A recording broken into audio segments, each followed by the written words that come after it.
This podcast is brought to you by Most Valuable Podcasts, leading the league in podcasting entertainment.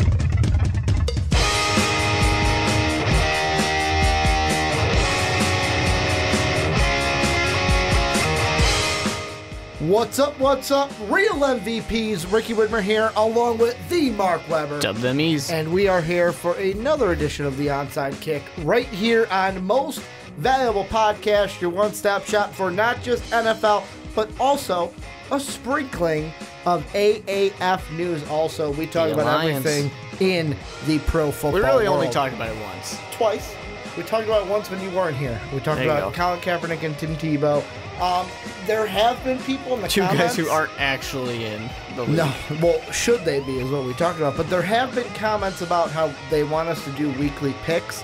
And the only reason why I haven't done that yet is I want to give it a year. I want to give it a year. I want to get used to it.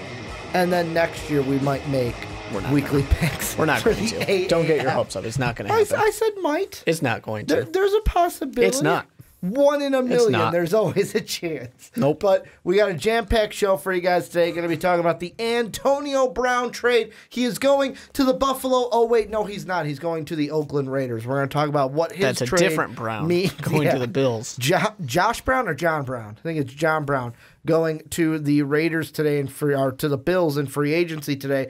We're going to talk about Antonio Brown getting traded to the Raiders from the Steelers, what it means for both teams. We're also going to take a look at Nick Foles, how the Nick Foles era is going to look with the Jacksonville Jaguars, and then round things out with the Cleveland Browns. They made some moves via trade and free agency. Are they now the favorite in the AFC North? We're going to answer that question today. Before we get into everything, make sure to check us out on Patreon, patreon.com/Most Valuable Podcast. That's where you can support us, and at the $10 tier, if you join us, you can be on a podcast each and every month. You're at that tier talking about the topics you want to talk about on any of our MVP podcasts. But Mark, let's start. Antonio Brown gets traded from the Steelers to the Raiders for a third and a fifth. Mm-hmm. Before we get into what it means for the Raiders, what it means for the Steelers,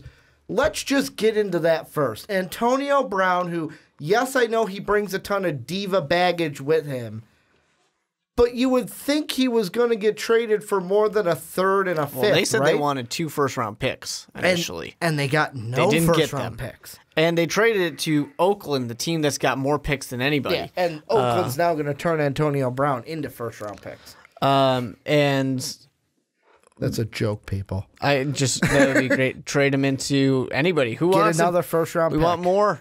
We want more. This year, next year, doesn't matter. First-round pick. I think the Steelers are really trying to test it. They're like, well, trading your picks to the Raiders turns you into a playoff team. Mm-hmm. Does it turn you into a playoff team if you trade a player to the Raiders? Let's find out. Yeah. They're really curious. They figured they're in the AFC, so they got to flip things around. Mm-hmm. I mean, it is a little bit shocking that you only get a third and a fifth, but in a sense, I think that shows you how done with Antonio Brown the Steelers were. To just be like, we do not care. We'll just give him to you. You can just have him. Mm-hmm. We do not want this guy on our team anymore. And the Raiders then had to give him more guaranteed money as well. So they had to kind of readjust that contract. Mm-hmm. It's purely just a get this guy off our team. I was waiting for Big Ben to say, I don't understand how this helps our team now. But not this time. Mm-hmm. Not this time. He is okay with Antonio Brown leaving. But yeah, to me, it's very obvious the Steelers were willing to do whatever it took to get this guy off their team. And then I look at the Raiders and the things that they're doing, and it's like they're kind of making some smarter moves this time compared to what they did last year. Mm-hmm. With all those signings of old players John Gruden wanted. But I still sit there and I say, I personally feel you're overpaying for a lineman that you got, and then switching your first-round draft pick that everybody thought was a bad pick over to the other side of the line. And then you're overpaying for a guy who's known to be a locker room cancer. I still sit there, and maybe I just got the hater goggles on, so Raiders fans, I apologize for that if that's what it is. But I sit there and I look at it, and I'm like, yes, this can be productive on offense, but man, is it risky. And it's kind of trying to just cover up some mistakes that the team might have made. Well, it's risk. I'll say this. It's risky, but the first thing is I think that the actual trade has more to do with the ineptness of the Steelers and their handling of this than it does for the Raiders. Like, I'm looking at an article headline right now on ESPN where they're like, how Raiders GM Mike Mayock fleeced the Pittsburgh Steelers. And it's like, did he really fleece them, or did the Steelers fleece themselves? I don't think anybody got fleeced. I think they just this? wanted to get rid of him. See, I'm on the other side. Like, yes, they wanted to get rid of him, but they played this situation, they being the Steelers, played this situation so poorly that the first-round picks that they wanted, they were never going to get, because teams were always going to be like, well, yeah, you want to get rid of him so badly, you have driven down his price so low. I think he did it to himself. Well, he also had all the Instagram stories and everything drove down that price to where the Steelers were sitting there like, great, this is the best we're going to get. That's why I don't blame the Steelers for that. He said, fuck you guys, I'm going to do whatever I want. I don't care if it drives down your price. I'm going to get paid. I'm getting paid no matter what. And see, that's the thing. Like, what I would sit at, and if I was a Raider fan, I would kind of be a little iffy with it.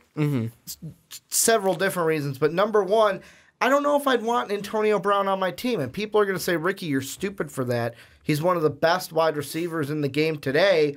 I don't want a diva on my team. I don't want a personality. There's a reason why Odell Beckham Jr., why people ask, should we give up a first-round pick for him? Because of all the baggage that comes with the reason why Chad Ochocinco, who was a really good wide receiver, nobody wanted him. No one wanted no one wanted the sideshow that came with Chad Ochocinco.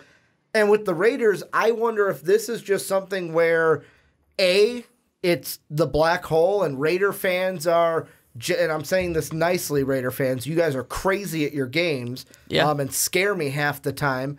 That it kind of, his personality might feed into that, but also the Raiders might sit there and go, hey, we're on a timeline where we're probably on the lose now timeline.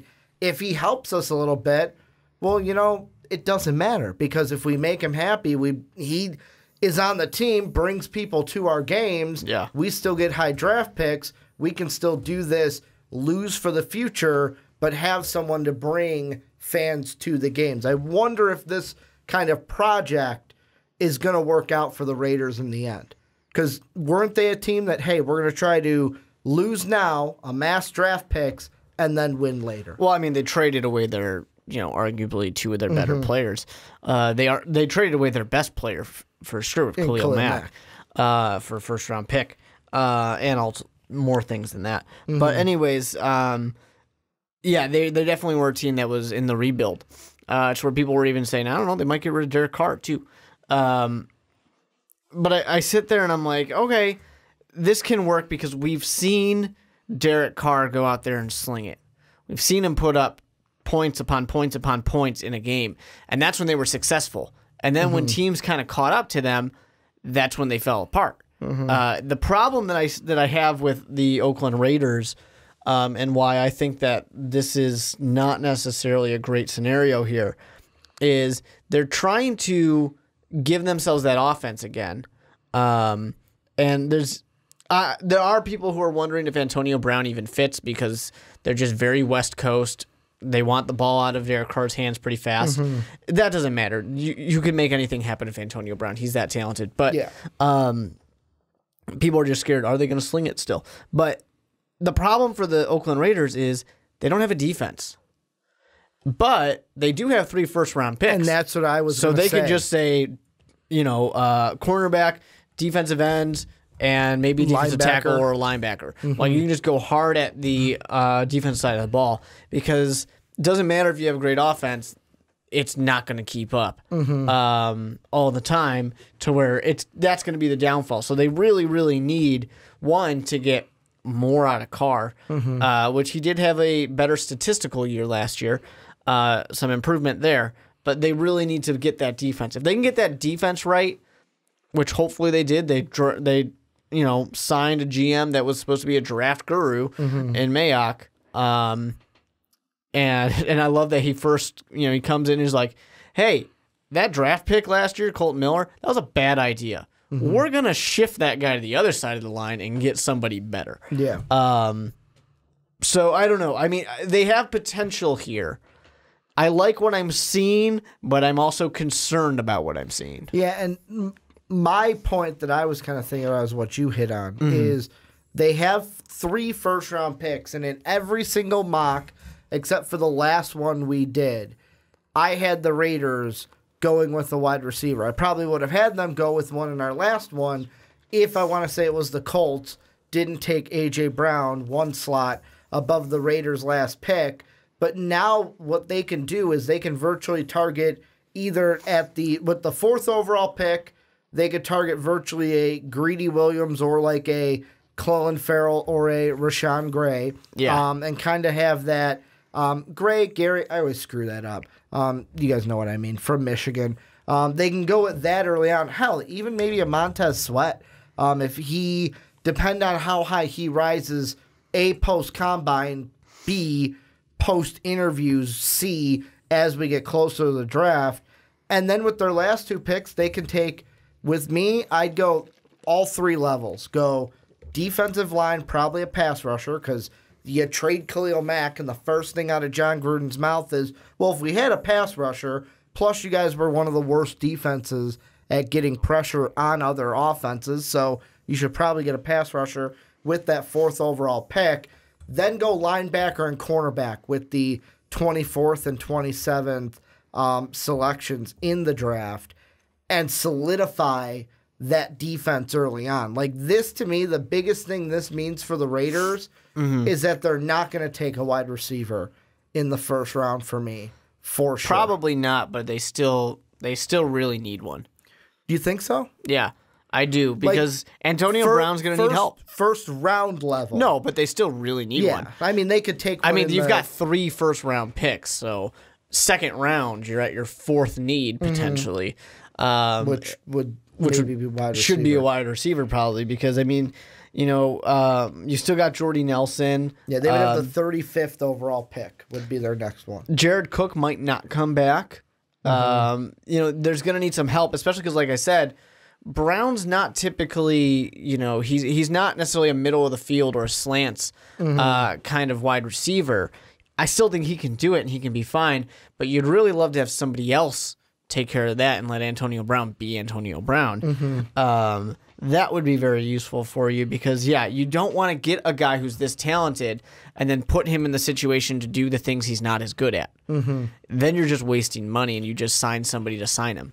Do you think the Raiders are going to win more games next year? Oh, I sure hope so. I mean, seriously, you look at the Raiders team last year. I give you that look because I'm not, A, I'm not confident in this Raider team, and B, I don't know if Antonio Brown, like the one thing I was thinking about today, is if Raider fans are now, because of this trade, thinking, oh man, playoffs. We're going to be a lot better team. Look at the Bears. Look at what they did. Let's pump the brakes a little bit. The Bears got a pass rusher, which impacts the game a lot more than a wide receiver. And already had a top 5 defense. Exactly. Yeah. So, I mean, that's a completely different scenario there. There's still some ways to go here, especially with whatever happens draft day. I mean, honestly, Raiders might surprise everybody, and John Gruden says, no, I really do like Kyler Murray. I'm drafting him. Not that it's his choice, but he might have that kind of say over Mayock. Mike Mayock might like him too. Yeah, exactly. So who knows what could happen really with that. But the Raiders are certainly going to be better. But I can see it going one of 2 ways. And this is just because of who Antonio Brown is now, who he's shown us to be. He's either a guy who goes out, this team starts winning games right off the bat, and he does well, or He's not as productive as he was in Pittsburgh, a offense that had a lot of other things going on. They had 3 other good wide receivers. They had one of the best running backs in the NFL who then didn't play and then had a guy who was about 90% of what that other guy was. And they had Big Ben. Yeah. So they got a lot going on there. Now he goes on to a not quite so talented team for the Raiders. If they don't win those games off the bat, I really can see Antonio Brown really regretting taking that money and then becomes the same locker room cancer he was last year for the Steelers. First thing, before I get on into the point I was going to make, the thing I did here, and I want to say this was Ryan Clark on ESPN that said this, is he said Antonio Brown's the type of guy where he'd be happier with 12 catches in a loss than 2 catches in a win. Like, that is the kind of guy the Raiders got in Antonio Brown. That's another reason why I wouldn't want him on my team. He just doesn't seem like a team guy. He seems like a me guy. I think at the same time, though, if you're not winning, he's the same guy who's going to think the rest of my team's not good enough. Exactly. And nothing's going to be his fault. Nothing's going to be his fault. So, yes, he's going to be happier with more catches. The diva wide receiver. But he's also going to be mad at everybody else for losing. So it's a no, unless you're winning and he's getting catches, it's kind of a no-win scenario here. And the thing is, and I look at this, and here's the reason why I don't think this move moves the needle much for the Raiders, is so last year, the close games that they had, first the wins. Cleveland was a win in overtime. Should have been a loss. I'm still going to say that. But, yes, they got the win. Close win. Their other wins, Arizona, who was the worst team in football record-wise, the Pittsburgh Steelers, and the Denver Broncos. Every single one of those games was, 3 of them were like a 3 or 2 point game. The Bronco win was a 27-14 later in the year. The Bronco win or loss earlier in the year, 20-19. They almost did sweep the Broncos last year. You look at this year. Here's the opponents that the Raiders are going to play this year, home and away. Home, you've got your division, Chiefs, Chargers, Broncos. All of them, I would say, has gotten the Chargers I'm confident in. The Chiefs get better, especially adding Tyrann Mathieu today, as we're recording this on Tuesday. And then Denver gets better. They hopefully have their quarterback, they think, in Joe Flacco for this year. The other home games that they're going to play, Khalil Mack comes to town, right there. The Chicago Khalil Macks are coming to town. Detroit, Jacksonville, Cincinnati. 2 for 2 there, well, with Tennessee. And coming to town is actually London. Yes, for the Bears. Yeah. So you get the Bears and Jacksonville, I'll probably say, are the tough ones. The Titans and Cincinnati Bengals, I'm doing the kind of because I don't know how they're going to be. Detroit could be a win because Detroit, yes, they're making expatriate additions, but I don't know what I'm going to get from the Patriots. You look at the road games, and it's like every game except for one, you get the division, which you went, one win last year, so 1-5 last year in. You get Minnesota, who's going to be tough at Minnesota. Green Bay, who's going to be tough at Green Bay. Indy, who's going to be tough at Indy. Houston, that's going to be tough at Houston. You get the Jets in New York. Congratulations. You can probably win that one. I just don't think Antonio Brown, if they had, what the Bears did last year, if it was like a Khalil Mack type player, I might look at it and go, you know what? They could win maybe 3 more games. With Antonio Brown, I don't necessarily know if it changes the meter that much. They might still be a 4, maybe 5-win team, maybe a 3-2 or 1-win team because of the toughness, especially of their road games. No, I don't think they'll be worse than they were last year. It's hard to be worse than they were last year. They should be better. Titans, Lions, Bengals, Jets. So even as last year. At least. I think they'll at least steal a win or two because if they get into offensive matches, assuming Antonio Brown doesn't fall apart immediately because he hates everybody in the locker room, they should be able to win 5 or 6 games. The other question is Derek Carr the guy? I know you brought up Kyler Murray, but the true question is, is Derek Carr even the guy? Because, like, there has been, we've been talking about all offseason, is John Gruden married to Derek Carr, or is he just dating Derek Carr? Well, I think that if I was going to take a guess, Derek Carr will be here all year, for sure. It's just after this year. After this year is when the questions really come to mind for me. And I could see them not taking a quarterback this year, but next year, after another not great year, saying, hey, there's some good quarterbacks here. Maybe we'll take one of these guys, especially if, like you're saying, they're still going to be... He has 3 years left after this one. Yeah, they'll be able to trade Derek Carr without a problem. If you are thinking that they're going to be a worse team than they were last year, or at least as the same, a 4-win team, they'll probably be able to draft a quarterback without a problem. What about the Steelers? Where do the Steelers go from here? Because the thing I saw on Twitter used to be the killer bees last year. Now 2 of the bees are gone. Antonio Brown is in Oakland. Le'Veon Bell, at this point, he hasn't signed anywhere, so we don't know where he's going. Where do the Steelers go from here, and what will they even look like next year? And the AFC North is really kind of a mystery right now, and we're going to talk about it later. But they're a team that's kind of declining, and it just kind of continues. I mean, Baltimore stole the division. Cincinnati was looking really good for a while, and then things fell apart for them, injuries especially. Cleveland looks like it's on the up and up, and they've been making a lot of moves. And I think that shows you something. Players are leaving a team like Pittsburgh. They are trying to join a team like Cleveland. That just shows that there's a shift in this division right now. And for me with the Steelers, there's not that much time left for Big Ben. He doesn't quite look the same. He's not bad, but he doesn't quite look the same as he was before. But they still have talented players. They still have a really talented running back. They still have very talented... not Antonio Brown level, but still very talented wide receivers out there. Juju's now your main guy. Yeah. Which he was getting, like, Antonio Brown was getting upset that he was getting more and more targets anyways, because Antonio was like, hey, I should be the one getting all the targets. So I think the Steelers are going to be fine. It's not like they're suddenly a 5-win team. But I just don't know if they necessarily are playoff caliber team. They're a wild card hunt team. But it's just that question of, are they really going to be that much better? I mean, they might be in that same type of situation of an 8-8, 9-7 type of team. See, the thing I think about with the Steelers is, because I agree with you, I don't think just because you lost Antonio Brown doesn't mean that, oh, damn, we just got breaking news here that we're going to talk about. That Browns topic later, Odell Beckham's a Brown. That's what we're going to talk about later. That happened live on the podcast. Odell Beckham or Odell Beckham Jr.? Odell Beckham Jr. is a Brown. Because, I mean, if they got his dad, I don't know if that's anything that's special. So, I just, basically, so you guys are getting this, well, live-ish.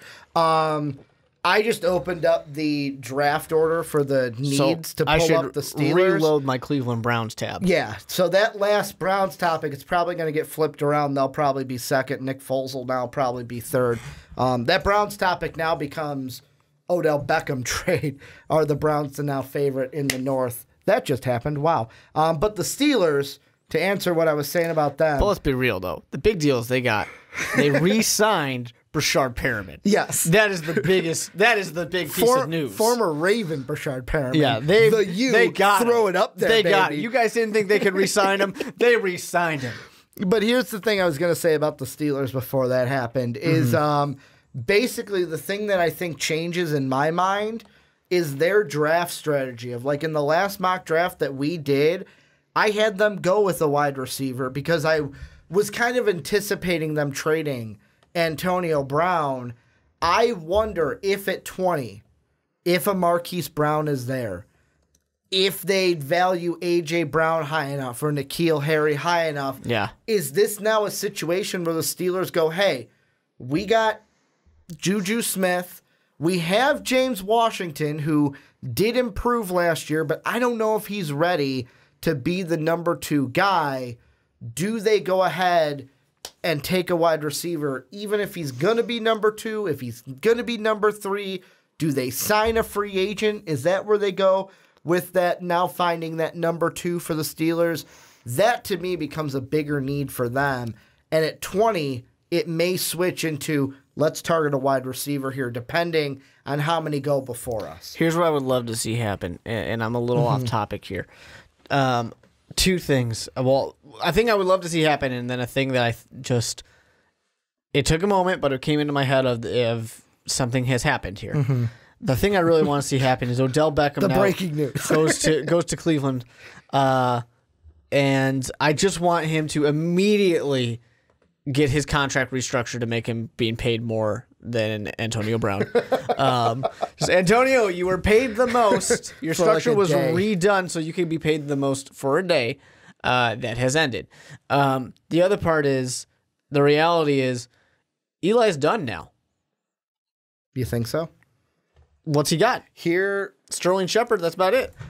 pretty much. I mean, he's got Saquon Barkley, obviously. Dwayne Haskins, welcome to New York, right? Yeah, I mean, isn't that a sure thing that they're drafting a quarterback now? I mean, pretty much. I mean, what else are you going to do? They also traded Olivier Vernon to isn't that how they got Olivier Vernon? They traded him from the Giants to He's gone. The Browns? Yeah, and this basically is the sure thing. Hey, that whole Raiders thing looked like it maybe worked out for them. Can we do that, please?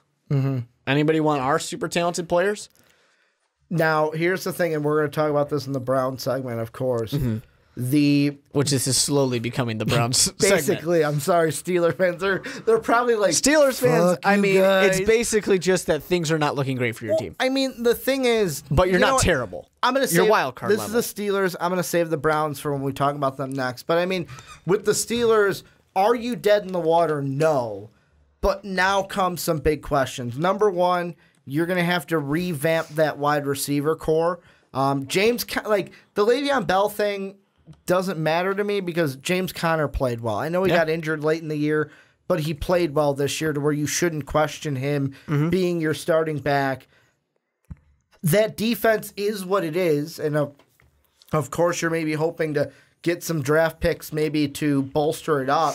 But the big thing now comes, when does Ben leave? And when do you get on the replacing Ben bandwagon? Not saying that you should like bench him this year, but is Mason Rudolph the guy, or should you be targeting someone else like a Drew? If Drew Lock is there at 20, should the Steelers think about taking him? At 20, no. And the thing for me with the Steelers really is just I think that we just saw it with almost the sure thing for the New York Giants of saying the era has ended. It's been fun, Eli. We're maybe going to give you a transition year where you're going to tutor the young guy, and he's probably going to take your job midway through the year. And then you can go ahead and make some Papa John's commercials with your brother. This Pittsburgh Steelers basically need to do the same thing. He's all about nationwide now. Yeah, it's on your side. Play that jingle, Brad Paisley. Not for me. And the Pittsburgh Steelers are basically not sponsored. They're not quite there. They're definitely not at the New York Giants level, but they're kind of teetering on the edge where they're like, maybe we do the same thing. I think that the Steelers are really going to kind of weigh out, how does this season start to go? If things aren't going well with this season, you might quickly see this team saying, let's figure out the future. I would not be surprised if they do draft another quarterback in this draft, though. Last thing to end this segment. Where do you think the Raiders end at the end of this year? Just whether it's division, wild card, just miss playoffs, out of the playoffs completely for both the Raiders and the Steelers. Both are not in the playoffs. Is my bet. Wow. You think the Steelers aren't in the playoffs either? Yeah, I think they're a wild card team that potentially just misses. I mean, so they're in the just miss category. Yeah, they're not going to be a terrible team, but this is a team that's going to be like an 8-8.